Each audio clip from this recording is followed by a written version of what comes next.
Foreign policy, 18th of July 2023, Hegemonic China is targeting India in border talks with Bhutan. By invading and capturing Bhutanese territory, China forced Bhutan to submit.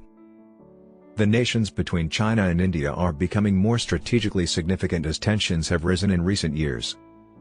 Since the creation of their respective countries, 1949 for the People's Republic of China and 1947 for India, the two rival nations have sought to create a buffer between them. Many academics contend that China's 1950 invasion of Tibet was motivated by this need for a safety net. As a result of the Chinese Communist Party's (CCP) manipulation of Nepal's democracy, Beijing now enjoys more excellent favor than New Delhi with the Kathmandu government. The CCP has increased its influence to keep an eye on and repress the Tibetan community there.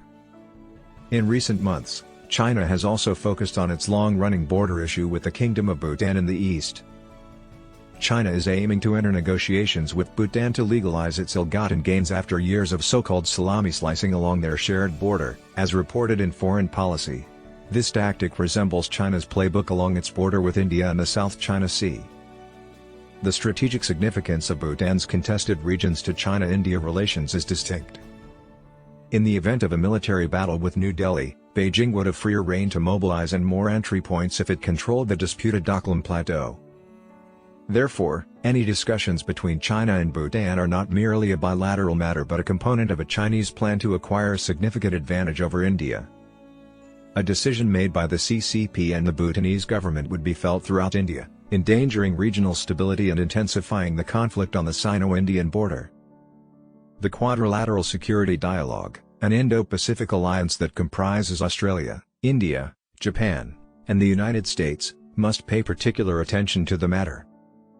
Despite having no official representation in Bhutan, China has made considerable efforts to keep the lines of communication open between the two nations. After a quiet of almost 2 years, negotiations about the border have picked up this year, indicating a stronger sense of urgency on the part of Beijing. Just a few months after Chinese and Bhutanese representatives gathered in Kunming, China, the most recent conference occurred in May in Thimphu, Bhutan. The panel decided to push forward a 3-step roadmap that was agreed upon in October 2021 with the overall goal of arranging another round of official border discussions that were put on hold as a result of the stalemate between China and India in Doklam in 2017 and the COVID-19 epidemic. Uncertainty among India and the other Quad nations has probably increased due to Chinese diplomats' return to the negotiating table with their Bhutanese counterparts. After his state visit to Brussels in March, Bhutanese Prime Minister Lote Tshering was interviewed by the Belgian daily La Libre, highlighting his nation's desire to resolve the ongoing problem on its border with China.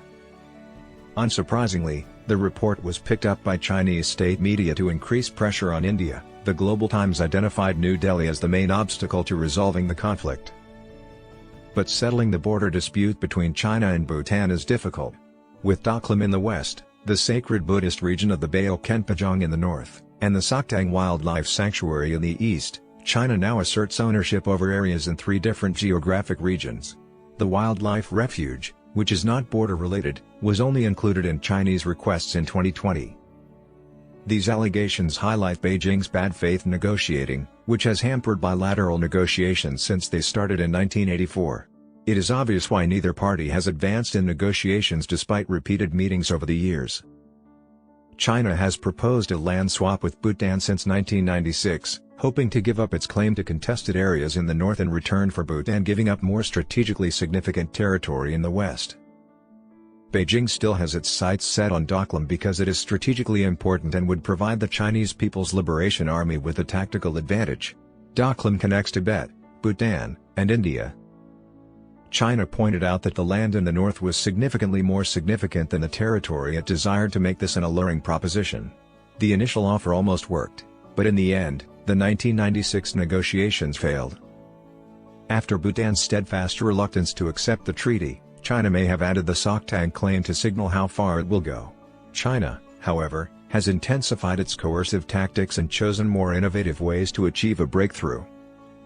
This started with border intrusions, which significantly increased in the 2000s before changing to the quick development of cross-border infrastructure for the military and civilian populations. Gyalapug village in the northern Bail region is one of 3 that the Chinese have built. along with miles of roads, CCP administrative centers, and outposts for military, police, and other security personnel. This is according to Robert Barnett's report in Foreign Policy in 2021. With its offer to trade the very land on which it has built villages, China's apparent preference for the western areas may appear to be at odds with such a comprehensive construction effort.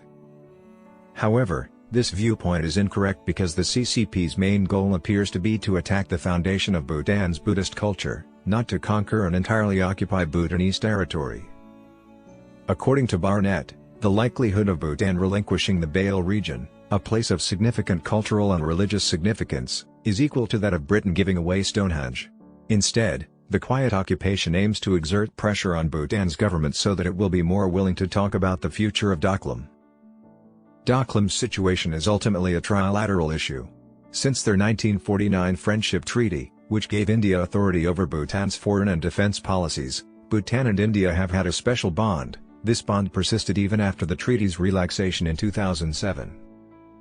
Over a Chinese attempt to construct a road connecting Doklam with Tibet in 2017, Chinese and Indian soldiers engaged in combat.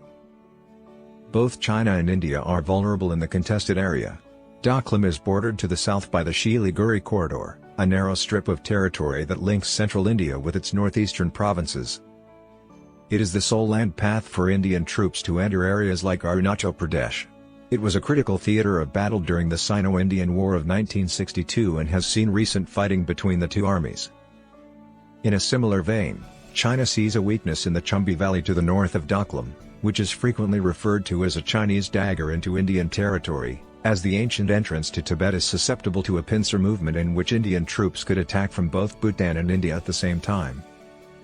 China intends to obtain access to a position that might be used for offensive and defensive objectives in a hypothetical battle with India by extending its claim by 89 square kilometers south of the intersection with Bhutan and India. It is important not to view China's increasing haste regarding border negotiations with Bhutan in isolation. In particular, the status of Arunachal Pradesh, which China claims is an extension of South Tibet, and the conflict on the common border between China and India are intertwined with the Doklam issue. China could put more significant pressure on India if it held Doklam, since Chinese forces could simply cut off India's access to the eastern portion of their disputed border. A resolution like this would almost definitely come before more aggressive actions from China in Arunachal Pradesh involving the U.S. In prior border battles, U.S. intelligence has previously helped the Indian military. The conclusion of talks between China and Bhutan will significantly impact future stability along the border between China and India and broader geopolitical issues. China and Bhutan have not yet set a date for the crucial 25th session of boundary talks, where a substantial breakthrough would be most possible, even though discussions moving more quickly. In the West, where relations between the US and India are rapidly growing, it seems likely that the Quad will need to include military cooperation in its structure. Given the significant stakes, New Delhi should urge Thimphu to uphold the status quo in Doklam despite persistent pressure from Beijing.